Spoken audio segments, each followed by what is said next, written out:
Give me a minute and let's talk about some of the implications of Sweden joining NATO. And that's going to happen now. That's a thing. What that means, well, one of the things that it means is that the Baltic Sea is now NATO Lake.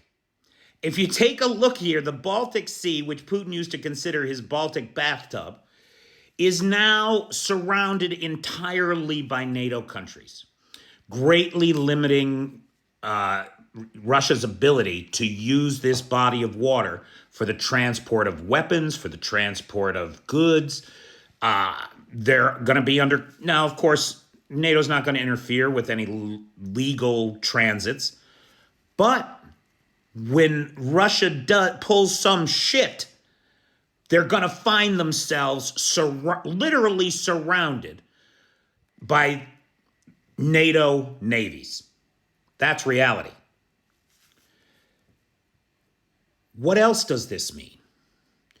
It means further support for the independence movement in Kaliningrad. Kaliningrad can now see itself as part of this unifying structure and defensive organization that will protect it from its former masters. And I don't see any reason why we can't see some movement over the next 36 months for Kaliningrad independence, turning Russia's single ice-free deep water port in the north into a free state, and further limiting Russia's power and influence in the world. They have done this to themselves. Make no mistake, the world now wants a future without Russia in it. And this is one of the dominoes to watch.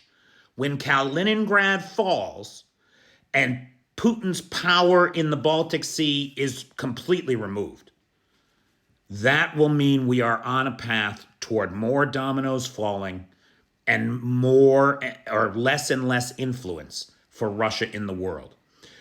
Where there's even now serious talk in the UN of getting Russia off the Security Council, where it does not belong. It's in a seat it stole from the USSR. The UN Charter states clearly that the 5 permanent members of the Security Council include the USSR. Russia is not the USSR. It simply stole that seat because it frightened the world with its 6,000 nuclear weapons. Well, if we want to live in fear of nuclear apocalypse and just keep giving these thieves and thugs and gangsters everything they want, well, that's one world to live in. But it's not a world that I want to live in. I'll tell you that right now. And the people of Ukraine don't want to live in that world either. And they are doing all the heavy lifting.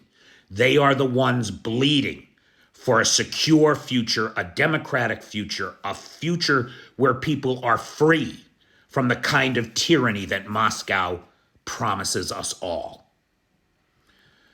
If you're an American and you have not yet contacted your Congress people, they are home. They are in their offices this week.